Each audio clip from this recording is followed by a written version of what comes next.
Johnny, why don't we go to our first segment? Because I know there are people that have No need to stress. We have the couch for you with Dr. Pez. a nap. Actually, that is exactly what I was doing before our show. So I might still seem a bit sleepy. I don't know. Uh, Dr. Pez, we have questions. I hope you have answers to help us cure the ills that we have in our fantasy team, specifically in the Orkney Bowl. The first one I have is a running back that everyone expected to make a big jump or at least have similar production as last year with Chubb out. Jerome Ford, what's going on? Is he a weekly start? Should I be worried about even keeping him on my roster? What's the plan for this He Jerome Ford? in Orkney scoring, he's gone 23.55, 9.95, and then 15.2. So you look at them numbers and you think that's not that bad. But then I agree. you look at it and go, oh, 15 isn't that bad. But then let me just find like a Barkley, for example, because of the scoring, it's like you think you look at 15 and you'd be like, all right, yeah, that's decent. But in this format, it actually isn't that good. Look at Barkley. Okay. So Barkley's first 3 weeks, 38.4, 24.5, and 43.55. So the context Oh there my. is Jerome Ford is killing teams at the moment. He is I got him in a normal PPR league, and he, I've got this question myself. I'm like, I keep playing him. And I thought the Giants is the game where if he's got it, he's going to do it there. And I just think, I don't know. I think he's a bench candidate for sure. Like he's not showing anything, like to get going. Watson just seems to want to be more pass heavy than use the run Right. game because we saw the explosiveness last year with Ford, so we know he can do it. He's just not like it's just not happening. So I don't think he's a start. Unfortunately, I don't think he's a start. But Yeah, in Orkney Bowl right now, he's the 23rd ranked running back. That might give some people some perspective because I, like you, am thinking 20 plus points and 15 the next. I mean, another week. That's good. That's okay. But as the 23rd ranked running back, that is killing you. And along with Najee Harris and Javante Williams, if you're counting on any of those guys for any running back help, your team is probably hurting right now. yeah, I have another question for you, Dr. Pez. I believe this might be from our Orkney Bowl audience. Uh, in Dallas, I know it's only 3 games, but none of the offensive players have been putting up numbers. And of course, CD has only been back 3 weeks. Are the Dallas offensive players weekly starts, like no matter who they play? Or are we going to have to start selecting based on defense and where they play? I'd say I said this before the season with Ayuk. You've seen it with Ayuk and CD, and we'll see what Jamar Chase does because he should tonight destroy the Commanders. Like he should have a really good game. But I said it at the start of the season. These players are going to take a while to get going. Like I wouldn't lose faith on CD because any game he'll just erupt. Um, they're just in a weird situation. The Cowboys, like Jalen Tolbert, people were hanging him in the preseason, and he was getting a lot of targets in the game last night. It it's so hard to get a gauge of it because they got destroyed by the Saints. They were down big by the Ravens, so it kind of any plan goes out of the window, any scheme goes out the window. It's just basically get it to whoever's open, and try and claw back the deficit. So if I just have a quick gander at who the Cowboys have got coming up, where are we? So the Giants next The week. Cowboys schedule is not easy. So you got I know that. Who's next? You got the Giants next week. So you could imagine CD on Thursday Night Football. So I'd imagine CD Lamb would have a big game then. The running backs, they're too hard to even fathom. You might as well just avoid them. If you drafted a Cowboys running back in a position of like where you're forced to play them, where you drafted them, then you've kind of drafted silly there, in my opinion, because Right. they openly said it's a committee backfield. No one's the one. It's all going to get shared, and that's kind of what you're seeing. So you shouldn't have really put all your kind of chips in a flex spot on a Cowboys guy. Really, the only safe option is CD. And I think Jake Ferguson will get better. He looked good in this game against the Ravens. He still looks like he's injured, though. I think he took a whack to the knee, and he just didn't look right. But he looked healthy enough to give you confidence that he'll get rolling again. But for me, like Dak put up big numbers because they were behind and he was throwing it all over the field. So really, it's Dak, CD, and Jake Ferguson, the only players in the Cowboys who I'd start. Okay. Right here, we have a good question from Martin. The Gus Bus. You know, a lot of people are expecting him to be the lead back coming out of the preseason, but obviously he is not. Started the season with 15 carries, now down to just 3. Is it worth keeping the Gus Bus on my roster? I'm just gonna check it. Jeez, he didn't even get.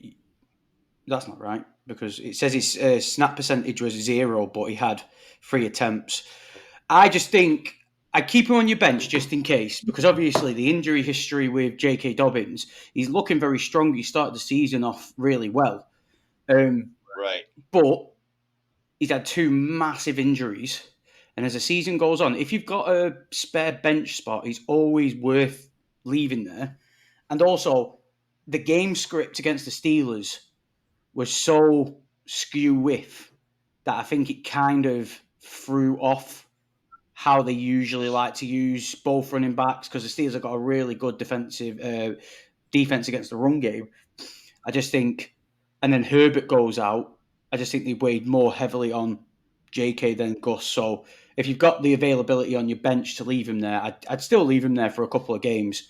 But I don't think you need to be worried that if you need a roster spot to create room on your team, I don't think you need to be scared that you'll cut him. Like, just looking at least in my league, running back depth, I imagine in all OrkneyBowl leagues, is not. It doesn't have a lot of availability on the free agency wire to replace someone such as Gus Edwards or even some of the other guys we were talking about. I think that you are correct. Having Gus on the bench would be a wise choice. I do expect Dobbins to miss games at some point. Also, based on his. Also, the thing is, they're both injury prone. They both had their injuries. Gus Edwards, because of J.K. Dobbins' injuries, he was just supplanted as, he is the one. But realistically, if they both are at 100%, J.K. Dobbins is the better running back. Correct. And that might be Certainly. That might be what we're seeing. I just think it was game because of the way that game went. I just think they kind of went into a one-track mind with it. So I wouldn't get too panicked at the moment, but I wouldn't be rushing to start Gus Edwards because it's not like Monty and Gibbs at the Lions, this situation, where they're both getting an equal share and they're both kind of getting the same fantasy points. J.K. Dobbins is the better running back out of the both of them. So if J.K. Dobbins stays healthy, I wouldn't be too concerned if you need to move on from Gus Edwards to just move on from him. So we have Bucky Irving. Is this guy worth me starting again next week? I think I'd say so because sleep has been really slow. So I'm trying to get up his stats from last night, but it's been really slow. So I'll just go on who they're playing next. So they're playing the Eagles next, and the Eagles did better against the Saints yesterday in the run game compared to their first two games, but they're still leaky on the defense. And Rashad White, I know he's been banged up a bit, and he's just not looked good. He's like the start of this year, he's really has regressed. And Bucky Irving, some of them runs he was doing yesterday are eye opening, and I think he will start eating into Rashad White's work. So, 1 second, as it. Cheers, Johnny. Nine carries, 70 yards, 3 catches, 14 yards.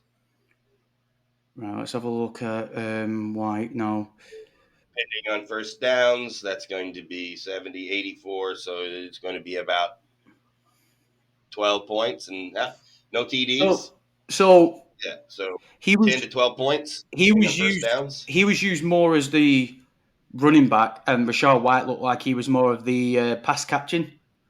But Receiver. yeah, because he got 6 targets, 5 receptions, just dump off stuff like. But I do think it's a hard one. Like,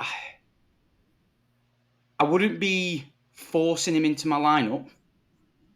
I think I'd sit and wait.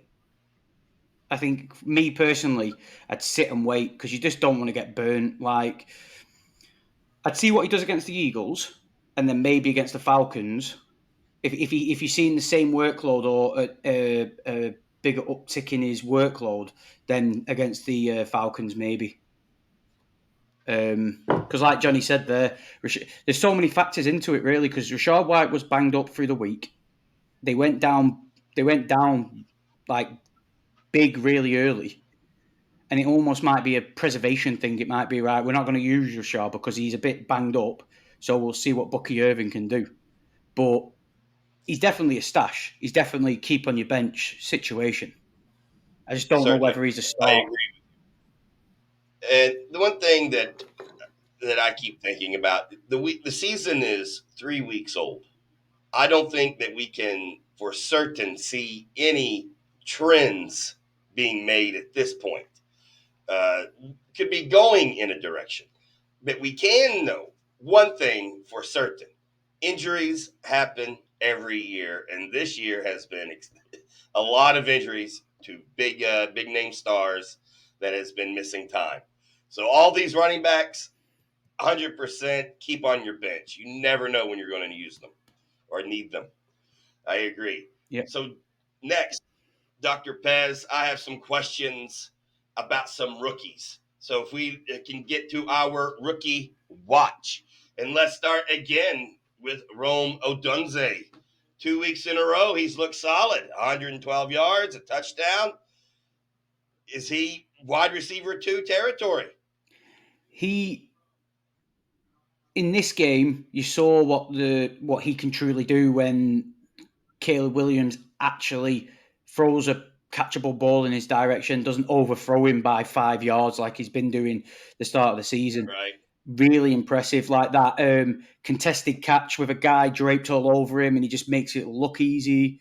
Like, that's the Odunze. If you don't watch college, that's the Odunze why everyone was really high on him as a player because of his ability, and he showed it really well this game.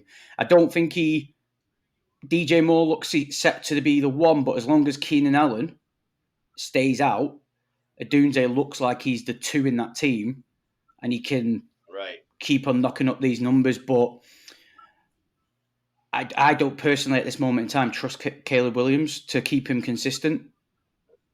So, like the matchup against the Colts, I kind of like, from a betting standpoint, I looked at it and I was looking at the Bears players and I was like, oh, there's some opportunity here for the receivers to go off because the Colts aren't that good. But like next week they play the Rams, and that Rams defensive front looks like they get after it. I don't think Caleb Williams is going to have as more of a processing time with that team. Right. And then he goes up against the Panthers and the Jags, whereas I think he might get a bit more production in them games. So I think, like you said before, about it's more spot starting at this point. Pick the matchup. And I had him on the bench thinking he was hurt. But that Bears team sucks, man. Like that Caleb Williams, he's got the talent. He's got all the talent in the world. Like, you watched it in college, you did. But I don't know whether it's arrogance or self confidence. But I don't know, he doesn't look great at the moment. So it's not something I could. He didn't look great in his senior year either, to be No, honest. But he had a terrible offensive line. you make a very good point. See, the thing is, though, Kelly, you make a very good point, and I said it to a guy who's big into his college. I said, I watched that USC team be apparently a contender to completely fall into pieces, and he was throwing interceptions like there was no tomorrow, multiple a game.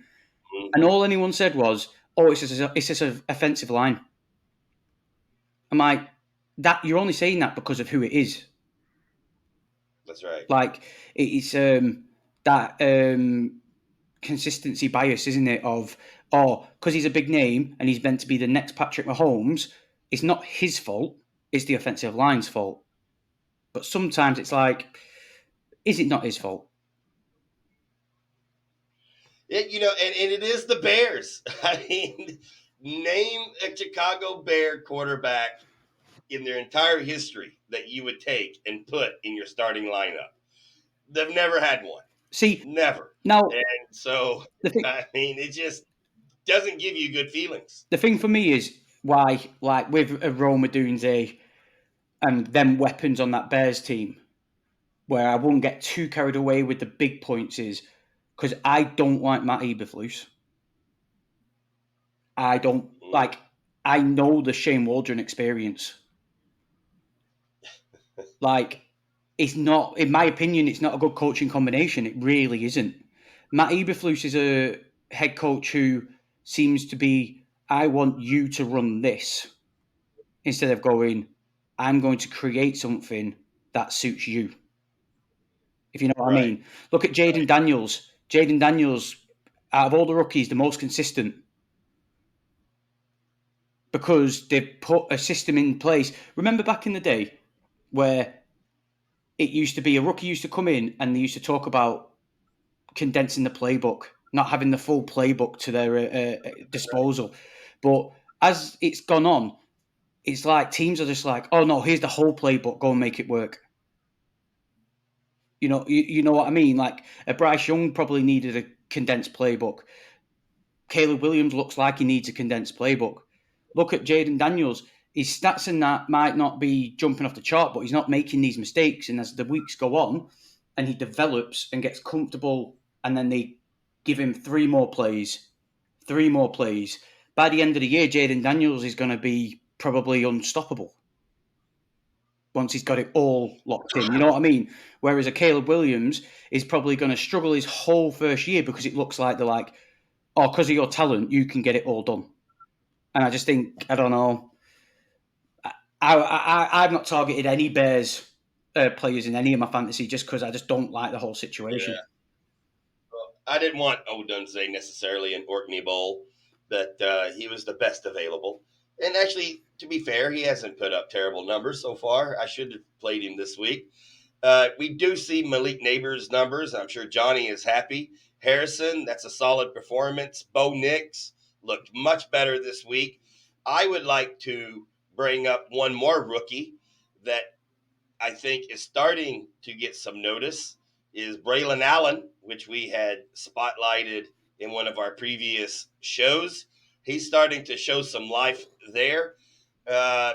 any of these guys that particularly stood out for you, or did you notice anything there that you would like to talk about with any of the rookies mentioned? Neighbours is really good. It's really good. Like he was in college, he was in LSU. Like, and you've seen it now. Like some of the catches and some of the things he does is just incredible. Like really impressed with him. I think he, as long as that offensive line can look after Daniel Jones, I think Neighbours is just going to be a consistent. He's going to be a consistent. Because they've got other weapons there. Really, not really spoke about like Wandell Robinson, even Jalen Hyatt. These really speedy guys that no one might talk about, but in real football terms, they will cause a defense a massive issue because of their speed. What's just giving Neighbours, he's just everywhere.